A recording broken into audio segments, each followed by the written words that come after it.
All right, we begin hour number 2 of the program.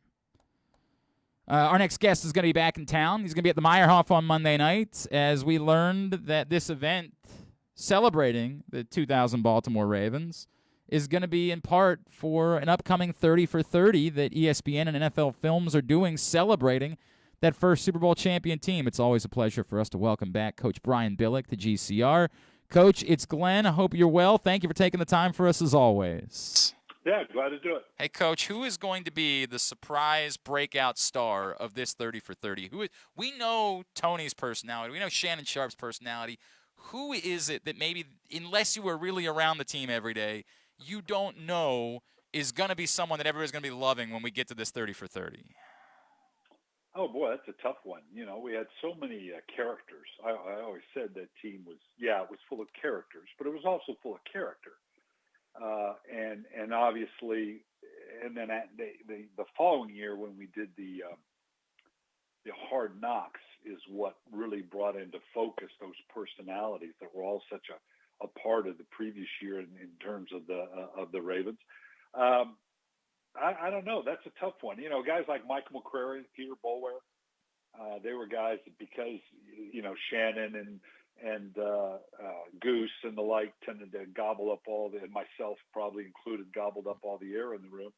But those are guys that had a lot of personality. The guys loved playing with them, a lot of energy. And particularly as we were closing into the playoffs, because they both had been around long enough and recognized what an opportunity it was. So, maybe McCrary and Boulware, but there were plenty of characters to go around. Coach, are you excited? And I ask this question because obviously this is going to celebrate that team, this 30 for 30. But you know how these films go, that there's always got to be a measure of controversy that's involved, something that they use to try to grit people and get them to watch. Are you excited about seeing your team get the 30 for 30 treatment, or is there a party that's sort of like, you know, man, this is 22 years ago. I'm kind of good at this point. I don't need to revisit or rehash any ounce of controversy that played out during the course of the year. Where are you, just big picture with this? Well, it is what it is. It is a part of our history. It was obviously a glorious part and such an unexpected part of it. You know, like every team, there's going to be some drama. Whatever they choose to focus on, we've already been through it. Yeah. The fact that the Ravens are supporting it and helping orchestrate it to the degree they obviously are comfortable with the tone that they're going to take. And you're right, there's any number of issues from Ray's situation going into the month where we didn't score an offensive touchdown. But those are all things that honestly we overcame and made us stronger.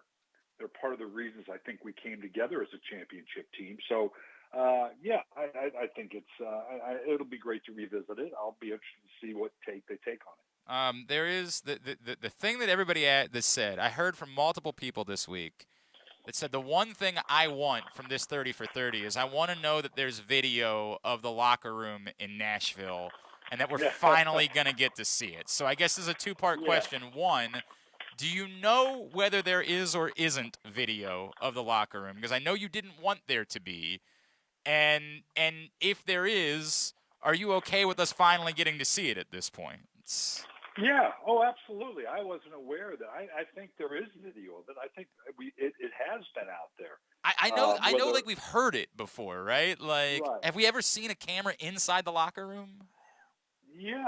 Okay. Whether it was my kicking down the door and going after or the holding up the Sports Illustrated cover with the team. Yeah, I can't imagine that's not going to be there because I have seen that video before. All right. So that I believe will be most people's favorite part of this entire, at least here in Baltimore, it'll be most people's favorite part of this entire thing. Were you at all trepidatious when you found out the project was happening? Like, were you gung ho and said, "Hey, man, anything you need, I'm for it"? Oh, sure. Oh, yeah. I mean, it's because you're celebrating a great achievement by the organization. Like I said, everything has already been hashed and rehashed. The Hard Knocks after the championship that revisited and did all of that as well in a way that few teams have already had it documented.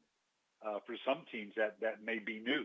You know, some of the stuff that could come out may be new for a lot of people maybe didn't realize it happened in their Super Bowl year. But because of the hard knocks following our Super Bowl year, we were, there was no stone unturned, and we covered just about every aspect, good and bad, of what that entailed. So I don't know that there's going to be anything newsworthy coming out of this.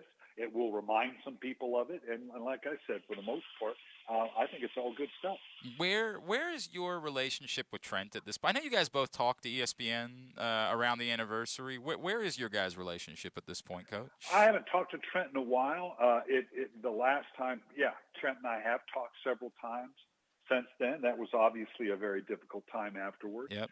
But I think it's, I'm not going to say we're buddies or anything, right. but we both professionally understand what went down. He's doing a great job high school coaching now. And we interact with him a little bit via my pad company, the X-Tech pads that we do. But he's a very successful high school coach. I've always said Trent would be a great coach at any level if he chose to do so. But it'll be interesting. And Trent, you talk about the personalities, the unsung, and I've said it a million times.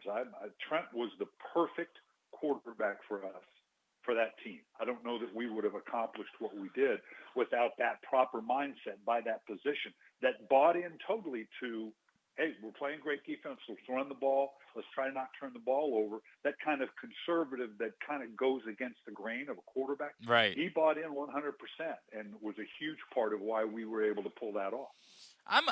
Obviously, as you know, everybody in Baltimore is through the roof. This event on Monday, is there anybody that you didn't get to see at the anniversary, or is there still anybody that you haven't seen in a while, or you haven't been able to catch up with that you need to? Oh, gosh, there's so many of the guys that you like. That's what I love about coming back to the Ring of Honor events, because you see so many of the guys. Obviously not living in the area, and as years pass on, it tends to get all diffused to a degree. But it's so great to see so many of the guys and the guys subsequent to it that are still even a part of that history. Guys like a Todd Heath that wasn't part of the Super Bowl team, but was a part of the 100 knocks, and it kind of gets all rolled in together.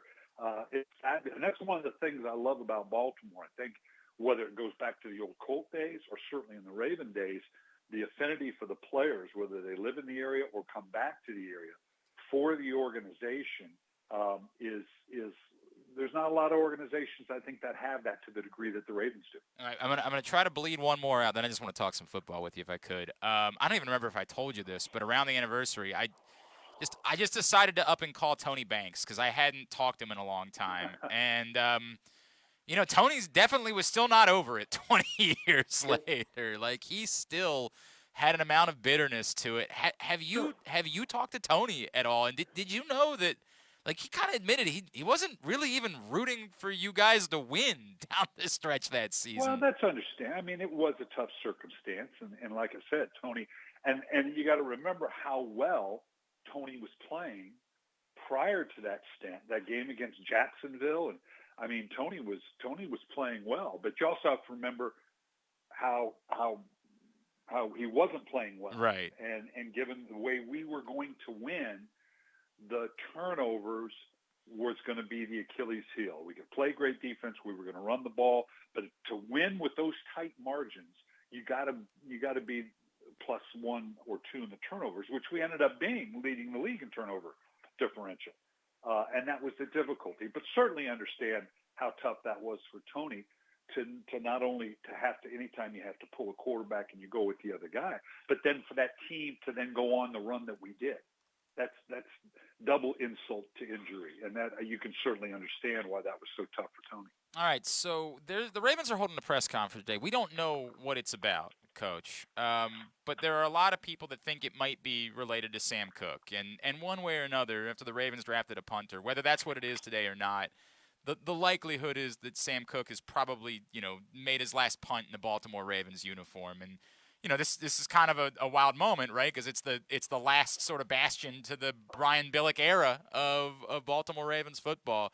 Can you take me back to when Sam arrived and what you guys thought you had and what it's meant to you to see the career that he's ended up having? Oh, it's phenomenal. And no one could have anticipated. I mean, we ended up taking a good punter, But Sam ended up, and when you look at the career that he's had, I mean, I would definitely say this is Hall of Fame level. I mean, when you look at the longevity, the impact, because we always talked about, particularly in the way prior to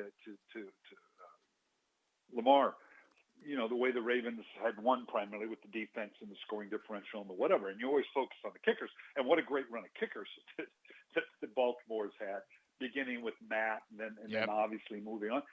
But the punting, and whether it goes back to Kyle Richardson or Sam Koch, that combination, I don't think people fully realize how important Kyle Richardson and Sam Koch were to the total dynamic, not only in our teams, but even afterwards, for the success of that team. Absolutely huge. And to have the run of punters that we had in Baltimore and kickers is unprecedented. And I like I said, I think Sam is as hard as it is from that position, is legitimately Hall of Fame material at the punter position. I think people miss that he completely revitalized the way that punting was known. I mean, like this golf bag thing that he did, and as you know, Coach, I feel like people probably with punting only ever see, hey, are you booming the ball 80 yards? That's what gets our attention. Otherwise, it's punting. Right. We don't care.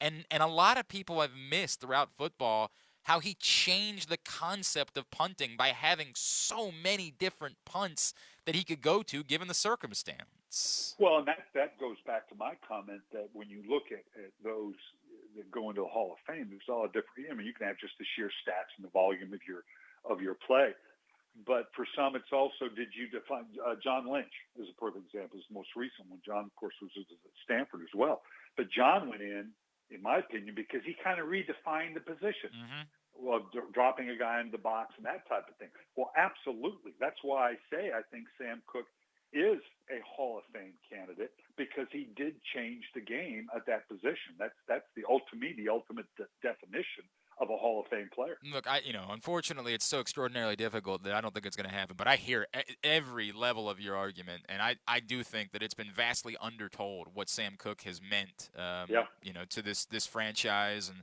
just how consistently good he has been for such a long time. Coach, you're not going to believe this. Just another minute or two here with Coach Billick. We're talking about wide receiver again in Baltimore. I know it's very unlike us. It's something you and I have never talked about before in our history. The Ravens have 4 wide receivers with NFL experience on their roster right now, and they've combined all 4 of them for a total of 1,227 yards in their career. And we know they have a hell of a tight end, and we know that they're going to want to run the ball, and they're going to be a run-dominant offense. But would you be concerned about that little experience and, frankly, that little depth, right? I mean, this is a 17-game season. Somebody's getting hurt. Would you be concerned about that, even knowing the importance of Mark Andrews in the run game to this offense? Yeah, and they're going to address that. They're going to. There's a lot of moves left to be made and people to come in to fill that position.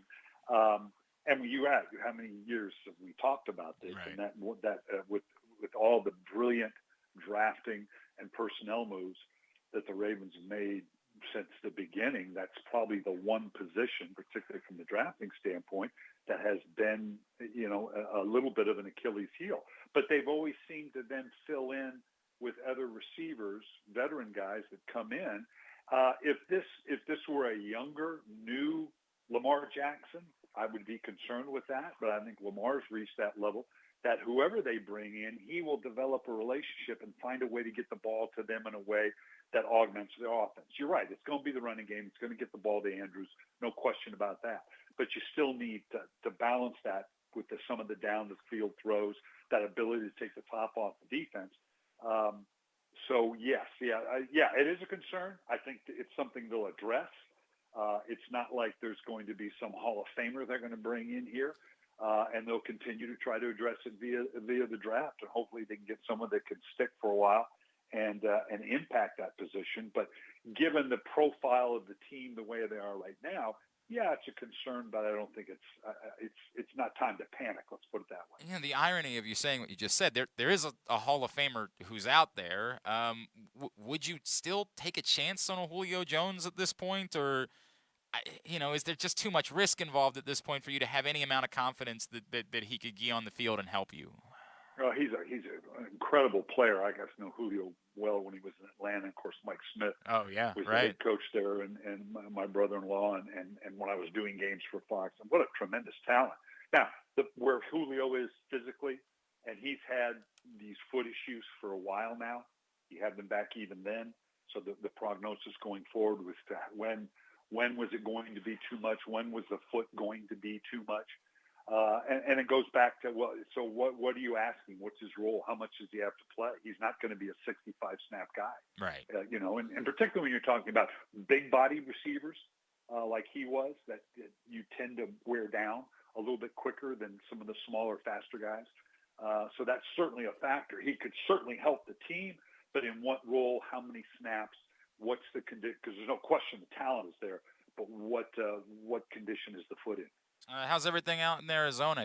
How much time have you been spending out that way, and have you been having fun Yeah, with fair it? amount. Yeah, it's been fun. I've enjoyed it. Of course, Marvin's out there as well, and Yep. been back and forth. And it's interesting. This NIL and portal stuff has changed the entire landscape of college football, and not for the better, in my opinion. But it is what it is. We picked up a quarterback in Emory Jones from Florida that I'm really excited about. Still in the process. So the team, oddly enough, we're talking about a college team. It feels a little like just what we're talking about in the pro team. Is you're not done piecing the team together, which is kind of odd for the college game, Sure. but it is what it is, and kind of excited about it. Coach, it's of course at Coach Billick. I'm going to leave you with this because I got a message from Dave as we were talking about it, who said, "I saw that Coach is on Cameo. Is there any chance that if I buy a Cameo from Coach Billick, I could get him to say F the Titans in it?" So I'll put that to Oh you. boy, that's a good. Well, it depends on what the price is. Shaq Harris always used to say, "Everybody's got a price. We're about to find out what yours is." But now that one might be. My wife might get after me about that one. But, All right.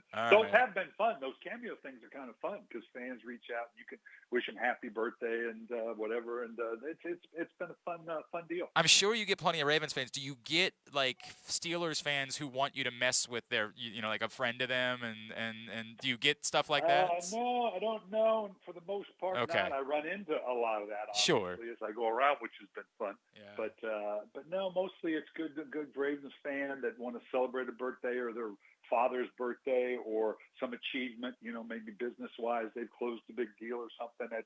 It's been kind of fun. They reach out, and I do a couple I do 3 or 4 a month, and it's always great to hear from the Ravens fans. We'll look forward to seeing you on Monday night, and obviously we're all looking forward to the 30 for 30. Coach, always appreciate taking the time for us. Thanks for doing it.